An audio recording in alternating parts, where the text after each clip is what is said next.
আসসালামু আলাইকুম এভরিওয়ান। আজকে আমি রুই মাছটা সই দিয়ে রান্না করবো। এখানে যে সই নিয়ে নিচ্ছি, এই সই দিয়ে আজকে এই সই দিয়ে রুই মাছটা রান্না করবো। সাথে একটা টমেটো নিয়ে নিচ্ছি। মাছগুলো এখানে দইয়া নিয়ে নিচ্ছি। এবার নুন হলুদ মাখিয়ে নেব। হলুদ গুঁড়ো, ফাঁকি মরিচের গুঁড়ো,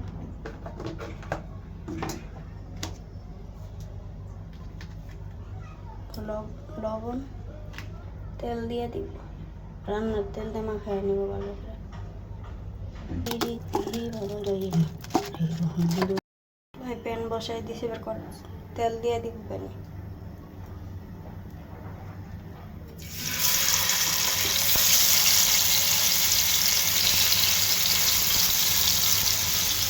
মাছগুলো ভাজা হয়ে গেছে, এবার নামায় নিব।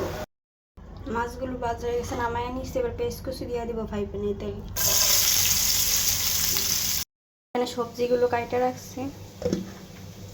পেঁয়াজগুলো ভাজা গেছে, এখানে একটু পানি দিয়ে দিব গুঁড়া মশলা দেওয়ার জন্য।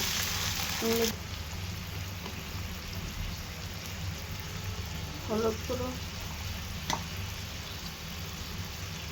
শুকনো মরিচের গুঁড়ো, লবণ মিক্স করে দিব পেঁয়াজ মরিচের সাথে।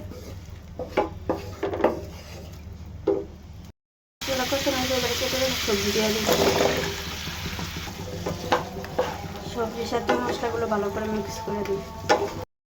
ঢাকনাটা ডাইকে কিছুক্ষণ কষায় নিব। কিছুক্ষণ কষায় নিচ্ছি, এবার ঢাকনাটা খুলে ক্লারা দিয়ে দিব।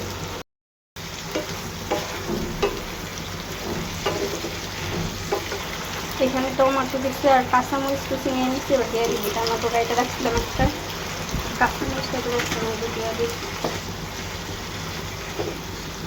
2-3 মিনিট কষায় পানি দিয়ে দিব। ঝুলের জন্য তরকারিতে পানি দিয়ে দিব। ঢাকনাটা খুলে তরকারিতে মাছ দিয়ে দিব। এখানে মাছ দিয়ে দিছি, এখানে সজনে পাতা দিয়ে দিব। এবার মাছ দিছি যে মাছ ধর ওটা নিতে মনে নেই, ভিডিও করতে মনে নেই, এখানে বইলা দিলাম।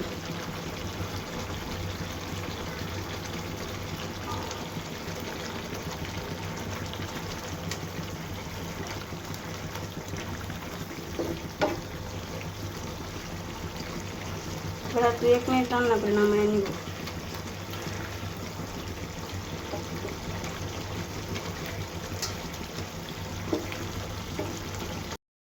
আমার রুই মাছ দিয়ে সই তরকারি রান্না হয়ে গেছে। আপনারা রান্না করে খাওয়া দেখবেন কেমন লাগে। আসসালামু আলাইকুম, সবাই ভালো থাকবেন।